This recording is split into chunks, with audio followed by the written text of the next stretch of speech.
तत्सम असं कॉमर्सच्या नंतर काय करायला पाहिजे किंवा त्या बाबतीत आपण थोडक्यात सांगितलं तर बरं होईल. येस. त्याला 10वीला किती मार्क्स होते तो आहे का इथे? आहे सर. त्याला द्या माईक. तुझं नाव काय? अश्वजित राहुल वहिवाळ. तुला 10वीला किती मार्क्स होते? मला 79% होते. 79. इंग्लिश मीडियममधून शिकला का मराठी मीडियममधून? सेमी. इंग्लिश बोलता येतं तुला? हो येते. गणितात किती मार्क्स होते 10वीला? गणिताला लक्षात नाही. अरे असं कसं लक्षात नाही? बरं, आता 11वी-12वीला मॅथ्स घेतले? हो सर, कॉमर्स घेतले. कॉमर्स घेतले, पण मॅथ्स हा विषय घेतलाय का? नाही नाही. बरं बरं, ठीक आहे, ओके. साधारणतः इथं मी पालकांना परत सांगतो, विद्यार्थ्यांना परत सांगतो, 11वी-12वीत कॉमर्स घ्या का बायोलॉजी घ्या, पण मॅथ्स जरूर घ्या. मॅथ्स जमत नसेल तर ते कसं आपल्याला तयार करता येईल याची पण मी तुम्हाला वाटल्यास नंतर हे सांगेल, ओके. पण मॅथ्स घेणं गरजेचं असतं, ओके. तर आता याच्या निमित्ताने सगळ्याच पालकांना सांगू इच्छितो, मगाशी सांगायचा एक प्रश्न राहून गेला. आपल्याकडं आपण निव्वळ मेडिकल आणि इंजिनिअरिंग हे दोनच ॲटम बघतो 10वी झाल्यानंतर, बरोबर आहे. 10वी झालं का बापही तेच विचार करतो, आई तेच विचार करते आणि मुलं पण तेच विचार करतात मेडिकलने. जगात साऱ्यात मोठी इंडस्ट्री ही फायनान्स इंडस्ट्री आहे. जगात साऱ्यात हाय पेड जॉब्स जे आहेत ते फायनान्स इंडस्ट्रीमधले जॉब्स आहेत. आणि ती इंडस्ट्री किंवा ते क्षेत्रच हे महाराष्ट्रीय माणसाकडून निग्लेक्टेड करून ठेवलेलं क्षेत्र आहे, असं तुम्हाला वाटत नाही का? हे क्षेत्र आपण निग्लेक्ट करून ठेवलेलं आहे. ज्यांची मुलं 80-90च्या पुढे आहेत त्यांनी विचार करावा, ज्यांची 60-70च्या जवळजवळ आहेत त्यांनी विचार करावा. आता तुला याच्या माध्यमातून, याच्या उत्तराच्या माध्यमातून उत्तर देतो. एक तुम्हाला प्रसंग सांगतो की फायनान्स या क्षेत्रामध्ये प्रचंड मोठे करिअर असतात, ओके. ह्याच्यामध्ये भारतातला CA हा तुम्हाला माहिती असेल, हे एक प्रोफेशन आहे. UKच्या CAला ACCA म्हणतात. ते लायसन्स असतं, UKचं लायसन्स असतं. जसं आपला CA आपल्या इथं प्रॅक्टिस करू शकतो, दुकानांच्या, इंडस्ट्रीजच्या, कंपन्यांचे, माणसांचे फायनान्शियल रिटर्न्स, ऑडिट्स, टॅक्सेशन या सगळ्या गोष्टी सांभाळतो, तशाच पद्धतीनं हा UKच्या लायसन्सधारी CA असतो. त्याचं लायसन्स 180 जगात व्हॅलिड असतं. तर तू ACCAची तयारी करायची, ओके. कशी तयारी करायची मी तुला नंतर सांगतो. तुझ्यासोबत एक डिटेल सेशन माझी AEGची टीम सेटअप करेल. काय करायचं तुझ्या वडिलांना आणि तुला ते त्या सेशनला 1-1.5 तास तरी लागतो, ओके. हे झालं आयटम नंबर 1, ओके. पण तू मॅथ्स घेतलं असतं तुला ते अधिक सोपं पडलं असतं, ओके. त्याचबरोबर अशाच पद्धतीचं CMA असतं. CMA हा अमेरिकेचा CA असतो. ते अमेरिकेचं लायसन्स असतं, ते देखील व्हॅलिड असतं, ओके, जगभरात. आता आपला CA भारतीय कंपन्यांची ऑडिट्स करू शकतो, टॅक्सेशन करू शकतो. पण भारतामध्ये आज घडीला ज्या मोठ्या कंपन्या आहेत त्या फक्त भारतीयच कंपन्या नाहीत, लक्षात घ्या. जपानच्या कंपन्या इथे आहेत, बरोबर आहे. तुमच्या औरंगाबादला काय बऱ्याचशा कंपन्या विविध देशातील असाव्यात. MNC कंपन्या आहेत, म्हणजे मल्टीनॅशनल कंपन्या आहेत. त्यांचे ऑडिट्स, टॅक्सेशन, त्यांचे लीगल फ्रेमवर्क, त्यांचे म्हणजे बाकीचे जे टॅरिफ आता हे जे आहे या सगळ्या बाबी, ह्या सगळ्या गोष्टी करणारी ही जी माणसं असतात यांना इंटरनॅशनल लायसन्सेस लागतात. आपला CA इथलं काम करू शकतो, पण जर ACCA झाला तर तो जगभर काम करू शकतो. हा लक्षात, राईट. त्याचबरोबर फायनान्स या क्षेत्रामध्ये आता तू ACCA पासून सुरुवात करायची. कसं करायची ते मी तुला नंतर सांगतो. एक आकाश इथं अक्षय आकाश कोणीतरी इकडे, हां, ते मगाशी ते हे जे QR कोड स्कॅन करून द्यायला ते आणलेत का? त्याच्याकडे एक दे. घेतलंय, ओके ओके. त्याचबरोबर याच्यापेक्षा लोअर एक अमेरिकेचं लायसन्स असतं, त्याला CMA म्हणतात, ओके. ज्यांना CA होत नाहीत, ओके, अशा पद्धतीचं ते देखील कॉमर्स या साईडला किंवा फायनान्स हे करिअर परस्यू करणारी मंडळी करू शकतात. कॉमर्सचं करिअर परस्यू करणारी मंडळी करू शकतात. आपल्याकडे BCom झालेला मुलगा अकाउंटंट म्हणून लागतो 5,000 रुपयाला आणि 10,000 रुपयाला. बीकॉम सोबत CMA करणाऱ्या मुलाचा किमान पगार 50,000 रुपयापासून सुरू होतो. आलं लक्षात? पण ही प्रॉब्लेम काही माहिती नाही. आलं का लक्षात? ते कसं करायचं मी तुला एक सांगेल. ओके, तर तू त्या दिशेने करायचं. आता याच्या पुढे मी एक सांगू इच्छितो तुम्हाला लाईव्ह उदाहरण. ओके, म्हणजे मी गुडगावमध्ये सन 2007-08 या काळामध्ये माझं पोस्टिंग होतं. मी त्या एका फायनान्शियल सर्व्हिसेस कंपनीचा तिकडचा उत्तर भारताचा हेड म्हणून प्रमुख म्हणून मी काम करत होतो. तर एक दिवस मला हे तुझ्यासाठी सांगतोय आणि ज्या लोकांनी फक्त मेडिकल आणि इंजिनिअरिंग करत राहतात त्या लोकांनी ऐका. ओके, तर एक दिवस मला माझे CEO होता, तो त्याचं नाव होतं ध्रुव अगरवाल, तो हार्वर्डचा पासआउट होता. त्या CEOचा मला निरोप आला, Bhushan you need to go and meet this fellow for his financial, because I was working in financial services domain. I was responsible, I was head of that region. तर मला तो CEO म्हणतो की तू जाऊन भेट या माणसाला आणि त्याचं फायनान्शियल असेसमेंट करून आपल्याला कोर्स ऑफ ॲक्शन सजेस्ट करायचं आहे. तर मी प्रमुख पदावर होतो, माझ्या हाताखाली 5-50 माणसं होती. मी म्हटलं sir I will send someone of the subordinate person. He said no you need to go, you go and check. आता गुडगावमध्ये या माणसाचं नाव होतं दीपायन मोहंती. तो त्यावेळी 42 वर्षाचा होता. वर्ष 2007. ओके, मी त्याच्याकडे गेलो. गुडगावमध्ये त्याचं हे होतं. तर आपल्याकडे जे ऑइल कंपनी आहे, म्हणजे आपण जे घरी जे ऑइल येतं बघा, आपण जे भाज्यांमध्ये ऑइल टाकतो, ती कंपनी जी आहे ते ब्रँड वेगवेगळे असतात. खाली जे कंपनी आहे त्या कंपनीचं नाव आहे कारगिल, CARGILL. आता हे लिहिलेलं असतं. Okay, so he was the finance director of that company. तर he was from finance sector. लक्षात आलं तुझ्या? आता तुलाही एक सांगतो, सगळ्यांनाच जे मेडिकल आणि इंजिनिअरिंग करतात, तर त्यांनी मला त्याची सॅलरी स्लिप दिली, म्हणजे वर्षाचा तो फॉर्म 16 असतो ITR. ओके, तर दिला. तेव्हा मला लक्षात आलं माझ्या CEOने मला स्वतःला का जायला सांगितलं. किती पगार असावा त्याचा? सन 2007, 42 वर्षाचा माणूस, दीपायन नावाचा. अंदाज लावा बरं, कोणतरी आपापल्या हिशोबाने लावा बरं. 2007 मध्ये किती असावा? Director finance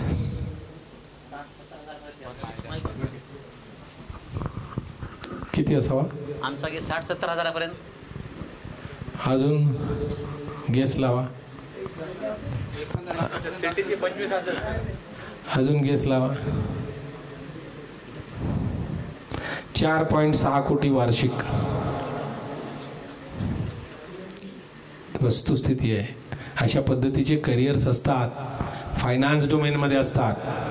medical engineering medical engineering करतो. माहिती आहे, अशा पद्धतीचे करिअर असतात.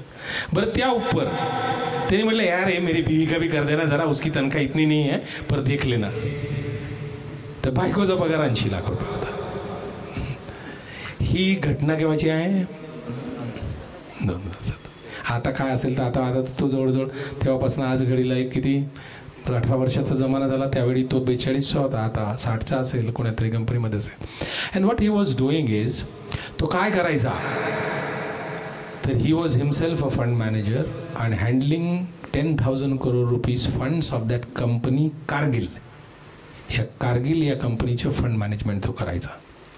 तर अमेरिकेचं एक लायसन्स असतं जे आपण ग्रॅज्युएशन झाल्यानंतर करू शकतो.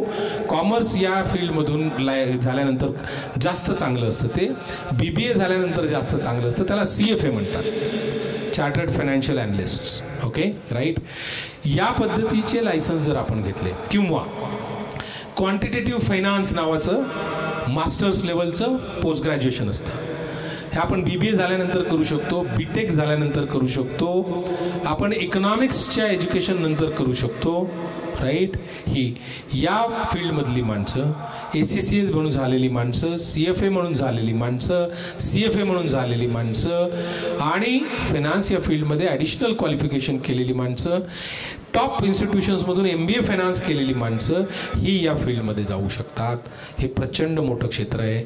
जगात सारं बुडेल, फायनान्स बुडणार नाही. पैशाची गरज ही लोकांना पडणारच आहे. सायकलची इंडस्ट्री बुडू शकते, लोक सायकल वापरायचं बंद करतील, गाड्या देतील, पण पैसे तर इथेही लागणार आहेत आणि तिथेही लागणार आहेत. It's a big sector. त्याच्यामुळे महाराष्ट्रीय प्रवर्गातील माणसांनी जास्तीत जास्त मुलं पुढील काळामध्ये फायनान्स या क्षेत्रामध्ये पाठवण्याचा प्रयत्न करणे गरजेचं आहे. लक्षात, या प्रवर्गात आपली माणसंच नाहीत. याचा एक मोठं तुमच्या पुढे आपल्याला दिसतंय, कळत नाही, माहिती नाही. आपण निव्वळच बोंबलत राहतो, मराठी माणसं बिझनेसमध्ये नाही, अर्थशास्त्राचं म्हणजे काय, इकॉनॉमीला कंट्रोल करत नाही मराठी माणसं. अरे करणार कसं, तुमच्याकडे ते नॉलेजच नाही. आपल्याकडे कुठे नॉलेज आहे? ते माणसं आहेत का आपली फायनान्समध्ये? भारताचे stock market, Bombay stock exchange Marathi माणसं चालवतात का? नाही. मुंबईतलं नॅशनल स्टॉक एक्सचेंज महाराष्ट्रीय माणसं चालवतो का? नाही. बऱ्याचशा एवढ्या कंपन्या तयार होतात, त्या कंपन्याचे IPO कोण काढतं? महाराष्ट्रीय प्रवर्गातील माणूस काढतो का? नाही. कंपन्यांचे सबसिक्वेंट फायनान्शियल सगळे मर्जर्स होतात, ॲक्विजिशन्स होतात, ओव्हरसीज ट्रान्झॅक्शन्स होतात, फॉरेन डायरेक्ट इन्व्हेस्टमेंट्स होतात, इंडियन इन्व्हेस्टमेंट्स अब्रॉड होतात, डायरेक्ट इक्विटीजमध्ये होतात, प्रायव्हेट इक्विटी होतात, व्हेंचर कॅपिटलच्या माध्यमातून इन्व्हेस्टमेंट होतात. महाराष्ट्रीय माणूस दिसतो का? नाही. हे साऱ्यात मोठ्या पैशांची कामं आहेत, मोठ्या पगाराची कामं आहेत. महाराष्ट्रीय माणूसच नाही, कारण तो त्यात शिकलेलाच नाही. महाराष्ट्रीय बापाला दोनच गोष्टी दिसतात, 10वी पास झाला की मेडिकल, इंजिनिअरिंग. आणि ते दोघीमध्ये नाही लागला, एखादा पोरगा असा असला, ठीक आहे तू काहीतरी कॉमर्स कर, ज्याचं काहीच नाही झालं तर तू आर्ट्स कर, अशा पद्धतीचे. तर हे क्षेत्र आपण निग्लेक्ट केलेलं आहे. आणि AEG यामध्ये मुलांना मार्गदर्शन करतं, हँडहोल्डिंग करतं आणि प्रक्रिया करून देतं. या क्षेत्रामध्ये न जाण्याचं दुसरं कारण सांगतो, या क्षेत्राचं शिक्षण कुठल्याही कॉलेजमध्ये मिळत नाही, ते वेगळ्याने करावं लागतं. त्यामुळेच महाराष्ट्रीय माणसाची नजर गेली नाही. अन्यथा असं कुठलाच कोर्स नाही ज्यावर महाराष्ट्रीय बापाची नजर गेलेली नाही, मुलांची नजर गेलेली नाही. पण याचं शिक्षणच हे वेगळं घ्यावं लागतं कॉलेजपेक्षा व्यतिरिक्त. आणि म्हणून हे ज्यांना माहिती आहे ते घेऊ लागले, त्यांच्या नात्यातील लोक घेऊ लागले, त्यांच्या ओळखीतील लोक घेऊ लागले, सर्वसाधारण माणसालाही मिळू नाही लागलं. आपण AEG म्हणून याचं AEGच्या माध्यमातून आपण पालकांना सांगतो. सोनटके सरांशी आपण चर्चा करूया. हे शिक्षण सर पुढे नेणं गरजेचं आहे. येस, पुढील प्रश्न. खरं म्हणजे सर, मी आता शेनगावरून आलो आहे, हिंगोली जिल्ह्यातून. परभणीत पहिल्यांदाच मी असं मार्गदर्शन कार्यक्रम, परदेशी शिक्षण आणि परदेशी शिष्यवृत्ती या विषयाला धरून खरं म्हणजे मी तिथपासून इथं आलो. पण इथं आलं तर हा थोडासा 11वी 12वी किंवा पुढच्या शिक्षणासाठी मुलाचा मार्गदर्शन कार्यक्रम निघाला. पण माझा प्रश्न असा होता, मी एक डॉक्टर समजा प्रॅक्टिस करतो आणि माझा मुलगा, मी 4 वर्ष रिपीटर म्हणून समजा नीटसाठी प्रयत्न केले, शेवटी त्याला मार्क्स कमी आले. मग आम्ही पर्सनल निर्णय घेतला की ॲबॉर्डच्या हिशोबाने त्याला बाहेर रशियामध्ये पाठवायचं आहे. तर जेव्हा बाहेरच्या रशियाला पाठवायचं, इकॉनॉमिक कंडिशन तशी नसते, नाही पैशाची, पण म्हटलं इथं ऐकलं की बाबा परदेशी शिक्षण म्हटल्यानंतर परदेशी शिष्यवृत्ती सुद्धा मिळते. या विषयावर काय मला गायडन्स मिळेल का? तुम्ही लेट जॉईन झाले? होय. किती वाजता आले? नाही, आलो सकाळीच. पण मग आपण परदेशी याच्यावर चर्चा केली नाही, पण मी पर्सनल मुद्दा आपण करूया. नाही, पर्सनल तुमच्या प्रश्नाचे उत्तर देतोच. पण मला वाटलं तुम्ही लेट तर नाही जॉईन झाले, म्हणजे तुम्हाला मिस तर नाही झालं. सर्वात पहिले माझं आता काय करतो सर तो? आता मुलगा काय करत आहे सध्या? आता सध्या घरीच आहे. सध्या नीट करून 4 वर्ष झालेत, ॲबॉर्डची तयारी केली. 10वीला किती मार्क्स आहेत त्याला? 10वीला त्याला 69% येतात. 12वीला? 12वीला 79. 12वीला तुम्ही त्याला मॅथ्स घेतलं होतं? नाही. मग ते नीट पास होणं शक्यच नाही सर. हे आता नंतर कळलं ना तुमच्या मार्गदर्शनातून. आता कळालं, हरकत नाही. त्याला आपण, मी तुम्हाला तो एक फॉर्म अक्षय तो कोड घेतलाय. माझा नंबर देखील घ्या तुम्ही. ओके, सगळे लोक माझा नंबर नोट करू शकता. बोला सर. 90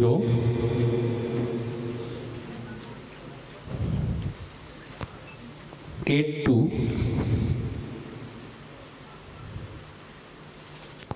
10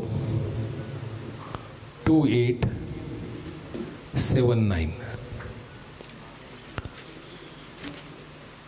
90 82 10 28 79.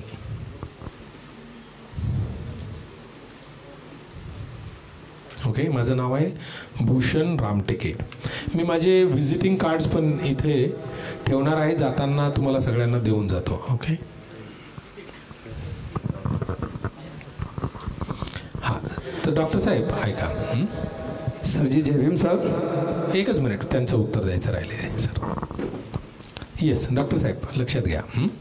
हरकत नाही, आपण त्याला परदेशात पाठवण्याची व्यवस्था करू. ओके,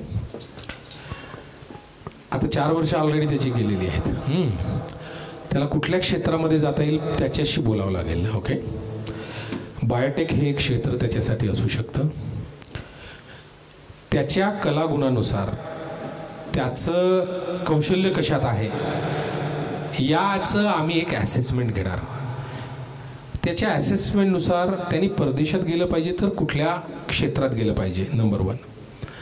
नंबर 2, कुठल्या देशात गेलं पाहिजे. ओके, आणि ह्या सगळ्या गोष्टींचा आढावा घेऊन तुमच्यासोबत AEGची टीम एक डिटेल मीटिंग करेल. ती मीटिंग ऑनलाईन होणार, गुगल मीटवर होणार. साधारण ही चर्चा तास, 1.5 तास, 2 तास देखील चालते. ओके, आलं लक्षात, राईट. आणि त्या हिशोबाने आपण मग जजमेंट घेऊ आणि त्या हिशोबाने आपण प्रक्रिया करू. पण मी तुम्हाला एक सांगतो, तुम्हाला फार उशीर झालेला आहे ॲक्च्युली. परदेशात जाण्याची प्रक्रिया सगळे लोक समजून घ्या. ओके, परदेशात जसं आपल्याकडे कॉलेज सुरू होतं ऑगस्ट महिन्यामध्ये, सप्टेंबर महिन्यामध्ये, परदेशातले देखील college generally August, September, October या काळामध्ये सुरू होतात. ओके, आता जर कुठल्याही विद्यार्थ्याला समजा ऑगस्टमध्ये जायचं असेल, सप्टेंबरमध्ये जायचं असेल, ओके राईट, तर त्याला 1 वर्ष आधी प्रक्रिया सुरू करायला लागते. लक्षात घ्या, कारण त्यांची प्रक्रिया कशी असते, अप्लाय करा. अप्लाय करायच्या प्रोसेसलाच काही मोठी प्रोसेस असते. त्या प्रोसेस करता करता पोरांना महिना, 2 महिने, 3 महिने जातात. अप्लाय झाल्यानंतर परदेशातील विद्यापीठ आपल्याला लगेच हो बाबा तू उद्यापासून असं म्हणणार नाही.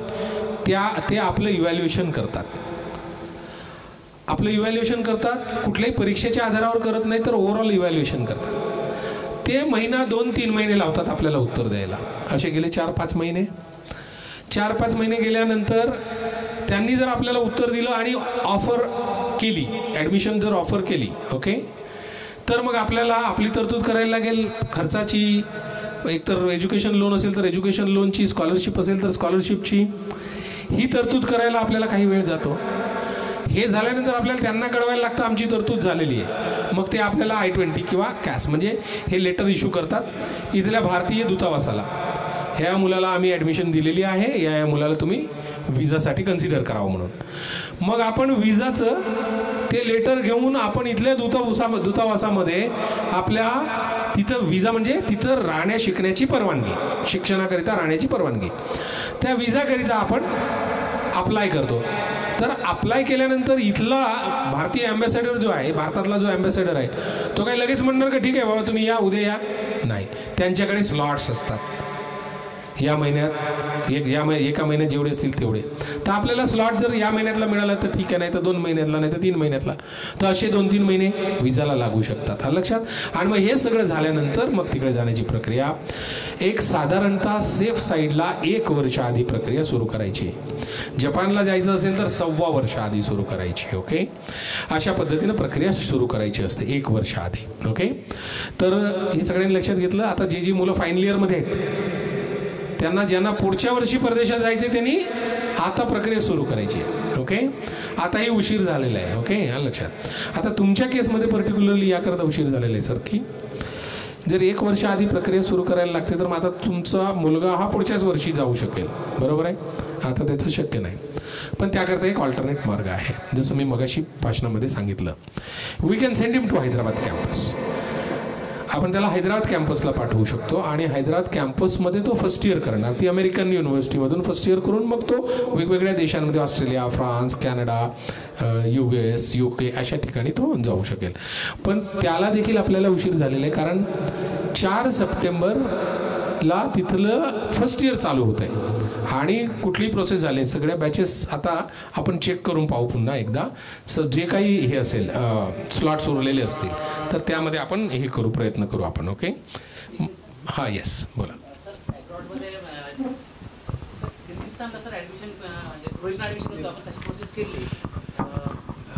MBBS म्हणताय का तुम्ही? अच्छा, नाही MBBS नाही मी. ओके, MBBSच्या विषयावर. ओके, तर MBBSची तुमची तिकडे प्रोसेस झाली असेल तर मग तुम्ही MBBS तिकडे करू शकता. मी MBBSचं बोलत नव्हतो. माझा प्रश्न होता परदेशी शिक्षणावर स्कॉलरशिप कशी मिळवायची किंवा गव्हर्नमेंटकडून आपल्याला काही मदत मिळते का किंवा आपल्याला. Okay okay okay. परदेशात MBBS करायला स्कॉलरशिप मिळत नाही. ओके. कारण परदेशात MBBS हे मेरिटवर नसतं. स्कॉलरशिप ही मेरिटवर मिळते. परदेशातलं MBBS हे मेरिटवर नाही. परदेशातलं म्हणजे विशेष करून रशिया, जॉर्जिया, हे आपलं किर्गिस्तान किंवा हे जे अझरबायजान जे काही आहेत तिकडच्या कंट्रीज. ओके. त्या कंट्रीजमधलं MBBS हे मेरिट बेस्ड नसल्यामुळे त्याला स्कॉलरशिप मिळत नाही सर. ओके. आपली महाराष्ट्राची जी स्कॉलरशिप आहे ती मेरिट बेस्ड आहे आणि तीही देखील बॅचलर्सच्या शिक्षणाला मिळत नाही, मास्टर्स आणि PhDला मिळते. मे बी पुढच्या वर्षीपासून ती बॅचलर्सला देखील लागू होईल. मी सरकारला म्हणजे सरकारमधील अधिकाऱ्यांना मी एक 12 पॉईंटचं एक रेकमेंडेशन दिलेलं आहे की हे इथे इथे चुकतं आहे, इथे इथे हे करेक्शन करण्याची विनंती केलेली आहे. ते म्हटले बघू म्हणून. ओके. पण MBBSला मिळणार नाही सर ते. ओके. त्याला जर इतर प्रोग्रामला पाठवायचं असेल तर त्याचा तुम्ही त्या पद्धतीनं एक विचार करा. ओके. आणि मी एक सजेस्ट करेल याच्यामध्ये. ओके. साधारणतः MBBS इथे नाही झालं तर मुलं परदेशात करण्याचा प्रयत्न करतात. आम्ही ती मदत करतो मुलांची ॲडमिशन करून देणे किंवा त्यांची प्रक्रिया करून देणे. पण मी ते ॲडव्होकेट करत नाही की बाबा तुम्ही परदेशातनं म्हणजे रशिया, जॉर्जिया या ठिकाणाहून MBBS करावं ह्याबाबत मी फार ॲडव्होकेट करत नाही याकरिता. कारण ज्या अर्थी तुम्हाला भारतामध्ये 450-500 मार्क्स नीटमध्ये पाहिजेत आणि इथं आपल्याला जायला MBBSला जायला. ओके. ते ज्या मुलांना मिळाले नाही. ओके. पण तरी आता नीट करायचं, MBBSच करायचं म्हणून किती मार्क्स मिळाले तरी मुलं जो हट्ट धरतात साधारणतः एक MBBSच करण्याचा. ओके. राईट. तर त्याच्यामुळे मग ही मुलं तिकडं जातात. ओके. राईट. पण पालकांनी किंवा विद्यार्थ्यांनी एक बाब समजून घ्यावी की त्याला जर नीटमध्ये हे मिळालेलं नाही आहे. ओके. तर एक तर तो फॉल्ट असू शकतो की त्याला मॅथ्स नव्हतं हे ते. दुसरी गोष्ट होऊ शकतं त्याचं स्किलच वेगळ्या ठिकाणी असावं. म्हणून तर त्याचं ज्या ठिकाणी स्किल आहे ते चेक केलं पाहिजे. MBBSच्याच मागं लागणं गरजेचं नाही. आणि आज घडीला MBBSची इतकी परिस्थिती पाहिजे त्या पद्धतीनं आपल्याला असं म्हणता येत नाही की नाही खूपच चांगली MBBSची परिस्थिती आहे असं देखील म्हणता येत नाही. माझ्याकडे MBBS झालेली मुलं आता म्हणतात सर काही मार्ग आहे का परदेशात जाण्याचा. ओके. तर त्याच्यामुळे तोच हट्ट देखील धरणे गरजेचं नाही. तर एखाद वेळेला त्याला जर आपल्याला वेगळ्या दिशेने जर पाठवायचं असेल तर आपण तुम्ही हे भरा, आपण त्याच्यावर चर्चा करू आणि त्याला चांगल्या दिशेने वेगळ्या दिशेने त्यात जिथे त्याचं कौशल्य असेल त्या ठिकाणी आपण पाठवू. Okay. Right. Yes yes. Sir actually मी लेट झालो आहे थोडा आणि सर मला विचारायचं होतं की माझं BTech झालं आहे इन्स्ट्रुमेंटेशन अँड कंट्रोलमध्ये बट थोडा गरदवलं आहे सर. मला नेमकं समजत नाही की MTech करू की ME करू की MS साठी ट्राय करू, त्याबद्दल थोडं सजेशन पाहिजे होतं सर. किती CGPA आहे तुला? 8.5 आहे सर. कुठून केले तू? DY पाटील आकुर्डी पुणे. अच्छा. तुला 10वीला किती होते? 79. 12वीला? 12वी नाही झालं सर, डिप्लोमा झालेला आहे. कुठल्या वर्षी तू ग्रॅज्युएट झालाय? मी लास्ट इयरला सर 2024. आता सध्या काय करतोय? सध्या सर मी जॉबला लागलोय. कॉलेजमधून प्लेसमेंट झालं होतं सर. कुठे? ट्रिमायसेस कंट्रोल सोल्युशन्स म्हणून पुण्याचीच कंपनी आहे. किती पॅकेज आहे तुला? 7.5चा CTC आहे सर. 7.5चं CTC आहे. ओके. राईट. आई वडील काय करतात? शेती सर. शेती करतात. ओके. तू इमिडिएट बेसिसवर सुरू कर. आपण 2 गोष्टी ट्राय करू शकतो. एक, तुला स्कॉलरशिपवर परदेशात पाठवता येतं का? ओके. स्कॉलरशिपवर तुला परदेशात जर पाठवता आलं तर यू गो फॉर MS आणि सेक्टर्स थोडे वेगळ्या पद्धतीचे चूज करायचे. ओके. आता सगळे इंडस्ट्रीज या ट्रान्सफॉर्म होत आहेत. None of the industry has remained its core. Okay. Every industry is getting transform. तर इंडस्ट्री 4.0 म्हणून नवीन पद्धतीचं स्पेशलायझेशन आहे. Okay. That basically relates with sensors, actuators, robotics, complex application development, right? Okay. So it's a mix of all this tech, hardcore tech along with this AI and new age technology. Okay, हे specialisation निवडायचं. Okay, आणि त्याच्यामध्ये MS करायचं. आता राहिला प्रश्न, पैसे कुठून आणशील तू? ओके, तर आता इमिडिएट बेसिसवरती तो फॉर्म भरायचा. मला मेसेज टाकायचा, तुझं नाव, mobile number, email ID. Sir please immediately try to schedule my meeting. Okay, तू नोव्हेंबरमध्ये मॅक्स किंवा ऑक्टोबरमध्ये तुझं ॲप्लिकेशन परदेशी विद्यापीठाला झालंच पाहिजे. ओके, आणि ते झाल्यानंतर फेब्रुवारीपर्यंत तुझ्या हातामध्ये ऑफर लेटर पाहिजे. फेब्रुवारीमध्ये तुझ्या हातामध्ये जर परदेशी विद्यापीठाचं ऑफर लेटर आलं, ओके, तर फेब्रुवारीमध्ये महाराष्ट्र गव्हर्नमेंटची ॲड निघणार. ज्या विद्यार्थ्यांकडं परदेशी विद्यापीठाचं ऑफर लेटर आहे त्यांनी आमच्याकडं अप्लाय करावं, आम्ही त्यांचा खर्च देऊ. ओके, मग फेब्रुवारीमध्ये आपल्याला गव्हर्नमेंट ते ऑफर लेटर घेऊन अप्लाय करायचं. कुठे? गव्हर्नमेंटला. फेब्रुवारीमध्ये गव्हर्नमेंटला अप्लाय केल्यानंतर गव्हर्नमेंट त्यांचा डिसिजन जाहीर करतं मेपर्यंत. ओके, मॅक्सिमम जूनपर्यंत. मग जूनमध्ये किंवा मेमध्ये तुझं एकदाचं झालं, तुला जर अवॉर्ड झालं, ओके, स्कॉलरशिप, ओके, तर स्कॉलरशिप अवॉर्ड तुला झाल्यानंतर ती आपण विजा करायचा आणि आपल्या विद्यापीठांमध्ये निघून जायचं. पण आता तुझ्या लक्षात आलं तुला लेट किती झालेलं आहे? कारण एक बाब लक्षात घ्या, प्रत्येकालाच स्कॉलरशिप मिळत नाही. स्कॉलरशिप ही स्पर्धात्मक प्रक्रिया. तुझं कॅटेगरी कुठलं येतं? SC. SC मध्ये ट्रिमेंडस, प्रचंड स्कॉलरशिप कॉम्पिटिशन आहे. कारण SC मध्ये अवेअरनेस मोठ्या प्रमाणावर आहे. तुला जगातल्या टॉप 20 विद्यापीठांच्या आतमध्ये ॲडमिशन मिळालं तरच तुला स्कॉलरशिप मिळेल. नियम टॉप 200चा आहे. नियम किती आहे? टॉप 200चा. पण टॉप 200 मध्ये एवढे झालेत SCचे का? मागच्या वर्षीचा निकाल 19 नंबरच्या जगातल्या रँकच्या युनिव्हर्सिटीला संपला. हा लक्षात तुझ्या. आपल्याला प्रयत्न हा करायचा आहे की तुला जगातल्या पहिल्या 20 नंबरच्या विद्यापीठांमध्ये ॲडमिशन मिळालं पाहिजे. आता जगातल्या पहिल्या 20 विद्यापीठांमध्ये कोणते कोणते विद्यापीठ आले? जगात 1 नंबरला काय आहे? MIT. 2 नंबरला इम्पिरियल कॉलेज. 3 नंबरला स्टॅनफोर्ड. 4 नंबरला हार्वर्ड. 5 नंबरला केम्ब्रिज. 6 नंबरला ETH झ्युरिक. 7 नंबरला नॅनयांग सिंगापूर. त्याच्यानंतर शिकागो. त्याच्यानंतर अशा पद्धतीचे आहेत. हे युनिव्हर्सिटीची नावं ऐकलेत सर.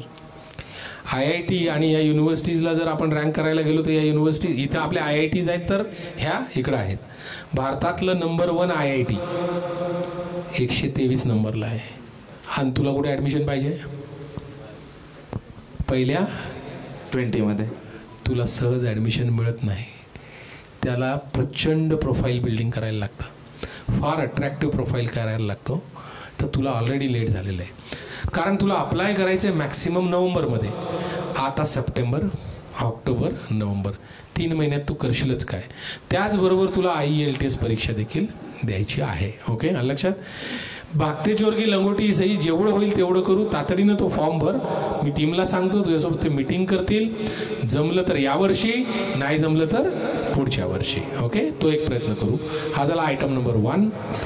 हे जर नाही झालं तर मग बॅकअप प्लॅन काय करता येतील ते आपण त्याच्यावर विचार करू. ओके, आणि माझा नंबर तुला दिलेला आहे, तात्काळ एक हे पाठवून दे. ओके, लक्षात. राईट. येस सर, जिल्हाधिकारी साहेब येणार आहेत 4:30 पर्यंत. ओके, तो पण चाललंय मग. येस. हां, येस. त्यांच्या प्रश्नाला धरून एक प्रश्न आहे. हां सर. आपली अट्रॅक्टिव्ह प्रोफाईल कशी करायची त्याचं मार्गदर्शन करा. हां, प्रोफाईलमध्ये सांगतो तुम्हाला की साधारणतः जसं आपण सुरुवातीपासूनच होतात, बरेच लोक होते. ओके, की परदेशामध्ये मास्टर्स करणे म्हणजे रिसर्च करणे असतं. आपल्याकडे BSc झाल्यानंतर आपण सरळ MSc करतो. MSc मध्ये आपण एखादा तरी रिसर्च पेपर लिहितो का? नाही.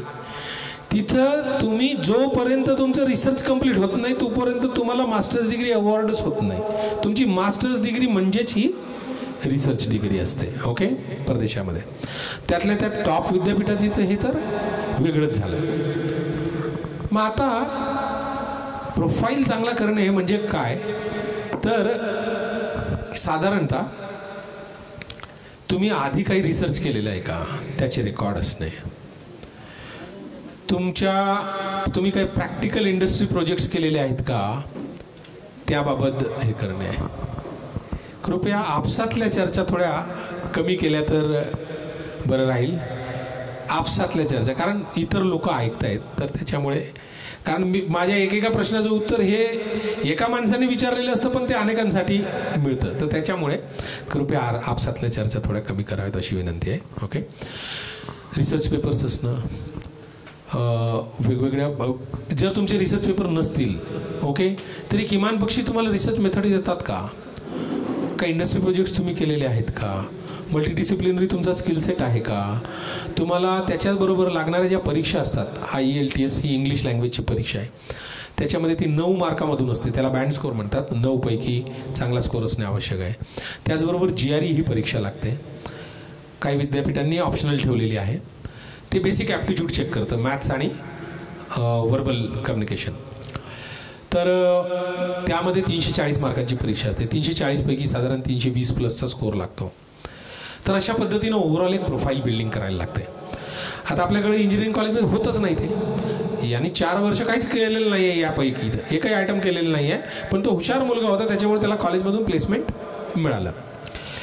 तर आता त्याला ह्या सगळ्या गोष्टी बिल्डअप करत आणायला लागतील. आता एवढ्या लवकर तर काय होणार, म्हणून मी त्याला म्हटलं तुला उशीर का झालेला आहे, 3 महिन्यात काय काय करणार आहेस तू, है ना. 3 महिन्यात ह्या एवढ्या सगळ्या गोष्टी होणार नाही, पण आता सुरुवात केलं तर यावर्षी नाही झालं तर पुढच्या वर्षी होईल, किंवा आता यावर्षी त्याचं स्कॉलरशिपमध्ये नाही झालं तर दुसरं बॅकअप मला त्यासाठी काही काढता येईल का, असं मला विचार एक करता येईल. तर म्हणून त्या पद्धतीने ते एक हे केलं आहे. ओके. तर प्रोफाईल बिल्डिंगला म्हणून मी मगाशी जे सांगत होतो जेव्हा आपलं सेशन सुरू झालं तेव्हा, की बाबा फर्स्ट इयरमध्ये असतानाच हे करायचं, सेकंड इयरमध्ये असतानाच हे करायचं, म्हणजे उद्या चालून तुम्हाला नोकरी पाहिजे असेल तरीही तुमच्या प्रोफाईलवरती इंडस्ट्री प्रोजेक्ट्स, रिसर्च पेपर्स हे असणे आवश्यक आहे. आणि परदेशात जरी जायचं असेल तर परदेशातले विद्यापीठं, कारण त्यांचं मास्टर्स प्रोग्राम हा रिसर्चचाच आहे, तर तुम्हाला रिसर्च येतं का हे तर ते चेक करणारच ना, हा लक्षात. तर परदेशात जाण्यासाठी देखील टॉपचे विद्यापीठं हेच बघतात की तुम्ही ग्रॅज्युएशन करत असताना, बॅचलर्स करत असताना काय केलेलं आहे, अशा पद्धतीने ते बघतात. येस पुढील प्रश्न. हां येस बोला. नमस्ते सर. नमस्ते. धन्यवाद सर, तुम्ही खूप चांगलं मार्गदर्शन करता. सर्वप्रथम माझा प्रश्न आहे आणि त्याच्यासोबत विनंतीसुद्धा आहे की जसं गायकवाड साहेबांनी त्यांच्या भाषणामध्ये कोट्याच्या संदर्भात असे सांगितले की 11वी 12वी नंतर IITचं जे प्रवेश आहे तर 8वी 9वी 10वीचे बेसपासूनच त्याला त्या IITची तयारी. तसं सर आता इथे आलेला जो पालक वर्ग आहे, मी इथे 30 वर्षापासून करिअर कोचचं काम करतो मराठवाड्यात, म्हणजे जवळजवळ फ्रीज करतो. तर माझ्या एक असं लक्षात आले की एक वर्ग जो आहे तो जवळजवळ 75% लोक त्या कार्यक्रमात असतातच इथले, 50%, कारण ते अवेअरनेस त्यांची क्रिएट झालेली आहे.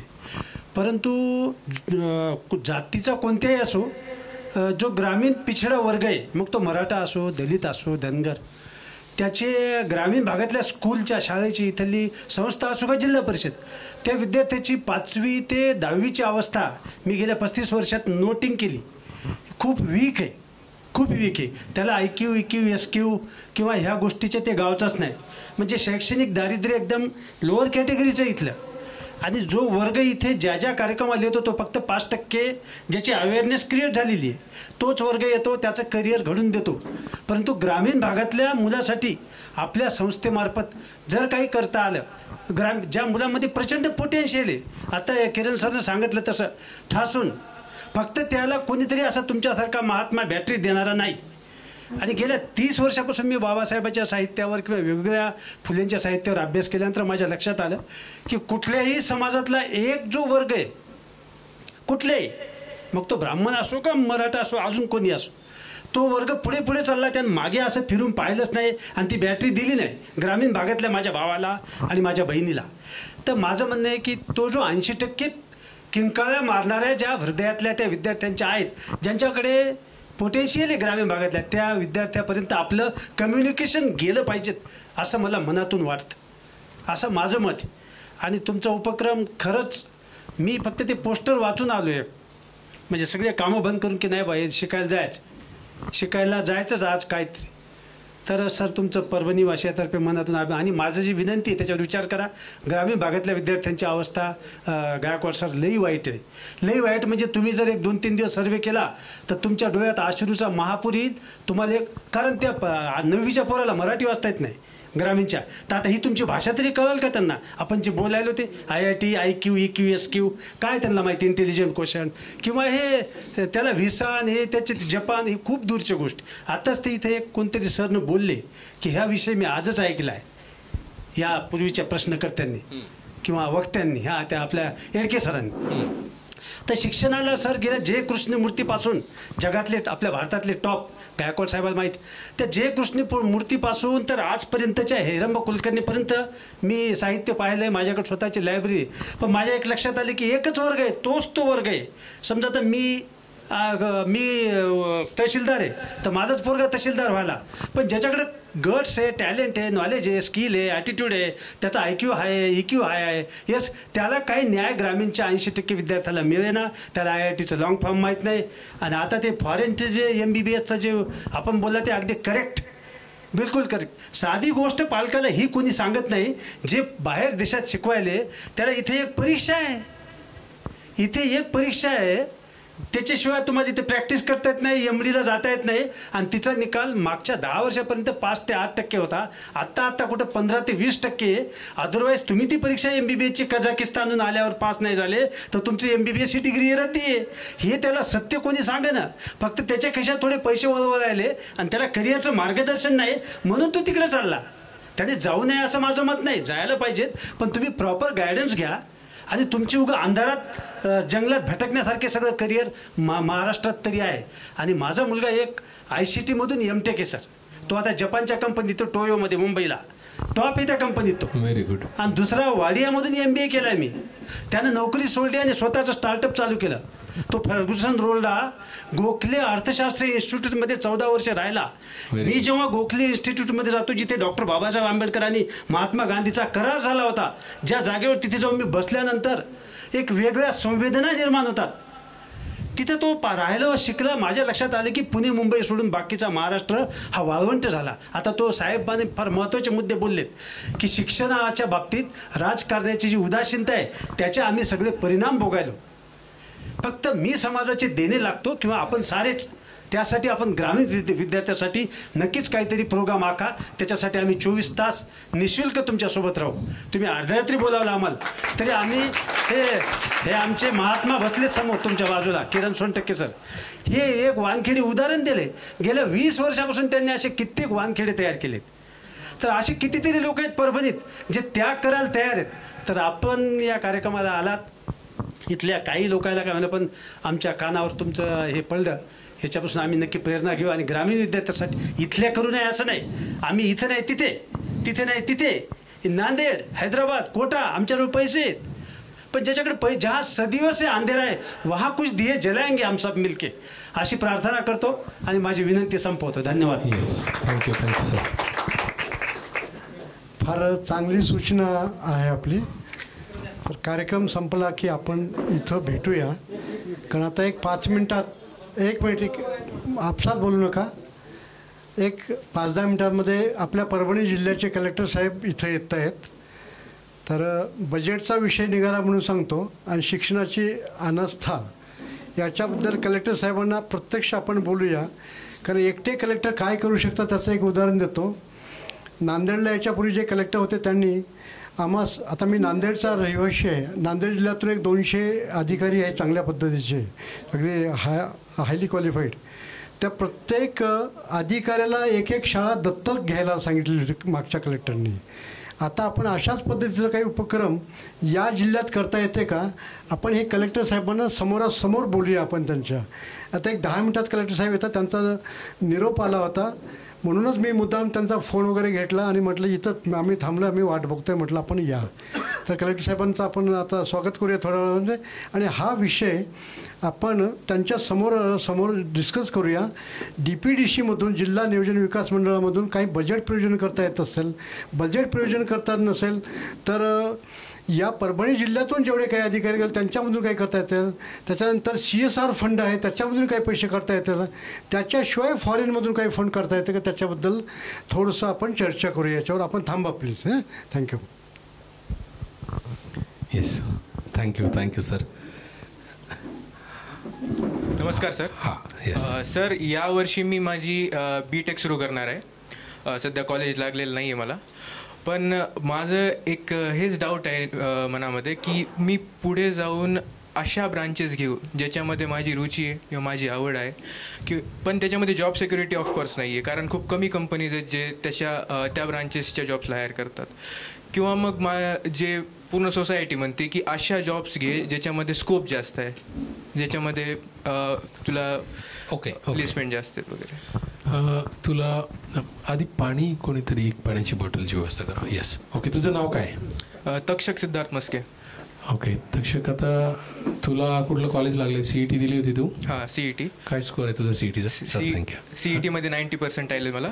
90% आहे. मग आता तुला 3 राऊंड झाले, आता काय लागले? आता 4th राऊंड आहे. 3rd राऊंड पर्यंत मला JSPM लागले. JSPM Rajarshi Shahu college. Okay, JSPM लागले. ब्रांच कुठली लागली? Electronic and telecommunication. Electronic and telecommunication. Electronics and telecom. Okay, बरं. बरं, आता तू बेटरमेंटला टाकले? हां, बेटरमेंटला टाकले मी. ओके, बरं. मग वरती काय काय कॉलेजेस आहेत आता तुला?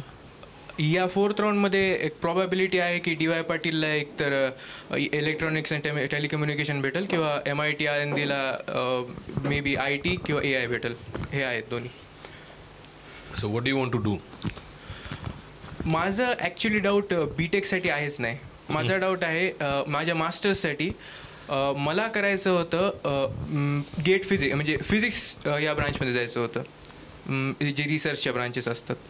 पण मी खूप जास्त 2 महिन्यापासून ह्याच्यावर विचार करत आहे आणि पाहते लोकांना विचारत आहे की ह्याच्यामध्ये स्कोप खूप कमी असतं. हां, खूप ब्रिलियंट असेल आपण तर खूप जास्त चांगलं आहे, पण एक रिस्क फॅक्टर सोबत घेऊन नाही चालता येत ना, कारण बॅकअप प्लॅन बी नाही आहे माझ्याकडे स्ट्रॉंग BTechसाठी. तुझे आईवडील काय करतात? माझे बाबा टीचर आहेत, government teacher. Okay. Engineering physics हा फार चांगला विषय actually, and it leads to jobs. So it leads to jobs in the areas of aerospace, in the areas of core industries, also in the areas of research, and in the areas of academics. पण तिथेच तुझं journey थांबवून चालणार नाही. आलं का लक्षात? हां, सर आलेत ना? येस. तर ओके, येस. तर तिथेच थांबून चालणार नाही, तुला सबसिक्वेंट एज्युकेशन देखील परस्यू करायला लागेल. ओके, तर आता तू इंजिनिअरिंग फिजिक्स हे करू शकतो, but again with the grain of salt के तुला लगेच करिअर मिळणार नाही. तुला किमान मास्टर्स करायला